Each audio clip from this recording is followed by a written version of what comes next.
Fast montage of the bike cornering, doing a quick launch, and a close-up of the headlight turning on. No music yet, just the sound of the engine revving hard. Host sits on the bike, helmet on the tank, looking directly at the lens. The antisocial hooligan. Stop looking for a polite commuter. If you want a bike that whispers, saves you money on gas, and blends into the background, click off this video right now. The KTM Duke isn't designed to be your friend. It's designed to be an adrenaline delivery system. For years, KTM has marketed this machine as the scalpel, and for the first time in the entry-level segment, that isn't just marketing fluff. Whether you are looking at the Agile 200, the Balanced 250, or the Manic 390, the DNA is exactly the same: aggressive, loud, and unapologetic. Today, we are tearing down what makes the Duke the undisputed king of the streets, and we're going to be brutally honest about why you might actually hate it. The design, sharp enough to cut. Visual, slow cinematic pans of the sharp tank extensions, the exposed trellis frame, and the split LED headlight. KTM doesn't do retro. They don't do classic. They do futuristic violence. The design language here is arguably the most aggressive in the sub-500cc class. Look at that exposed trellis frame and the split LED headlight. It looks like an insect angry at the world. The tank extensions aren't just there for show. They force your knees into the bike, locking you into a riding position that screams attack mode. The seating geometry pushes your weight forward over the handlebars. This puts you in total command of the front tire, but it also tells you immediately, this is not a touring bike. This is a street fighter. The engine, a punch in the gut.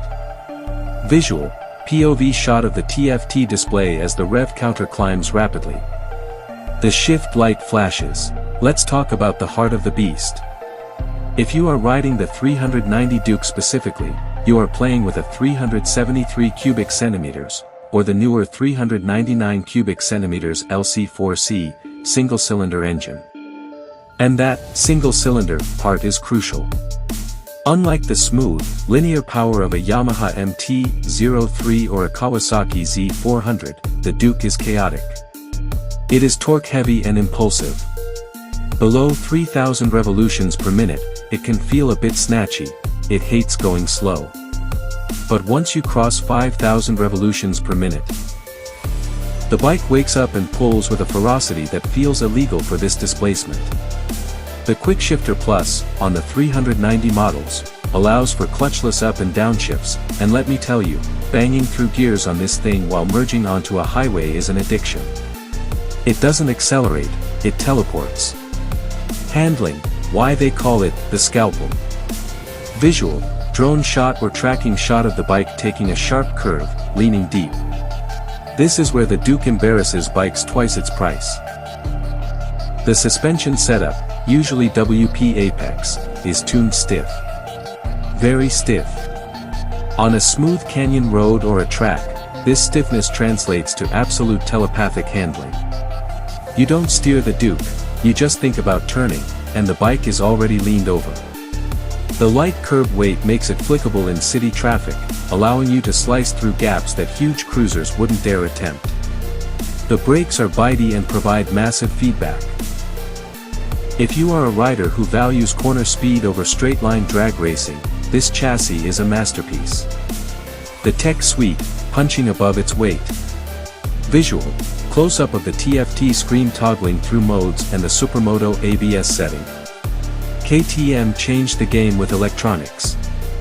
We are talking about a full-color TFT display that connects to your phone, ride-by-wire throttle, and the crown jewel, Supermoto ABS. This feature allows you to keep ABS on the front wheel for safety while disengaging it on the rear wheel. Why? So you can slide the rear end into corners like a Moto3 rider. It's a feature purely designed for fun. In a class where many bikes still have basic LCD screens and simple ABS, the Duke feels like a spaceship. The reality check, the vibrations and the heat. Visual, host standing next to the bike, pointing at the engine casing and the seat. However, I promised you an honest review. The Duke is not perfect. First, the vibrations. Because it's a high-compression single-cylinder, it buzzes. At highway speeds, 75 mph+, you will feel it in the pegs and the handlebars. After an hour, your hands might go numb. Second, the heat. This engine runs hot. If you are stuck in bumper-to-bumper traffic in July, that fan is going to kick on, and it's going to roast your left leg. Third, reliability and maintenance. It is a high-performance European machine. It requires stricter maintenance intervals and better fluids than its Japanese counterparts. If you skip oil changes or abuse the clutch, it will punish your wallet.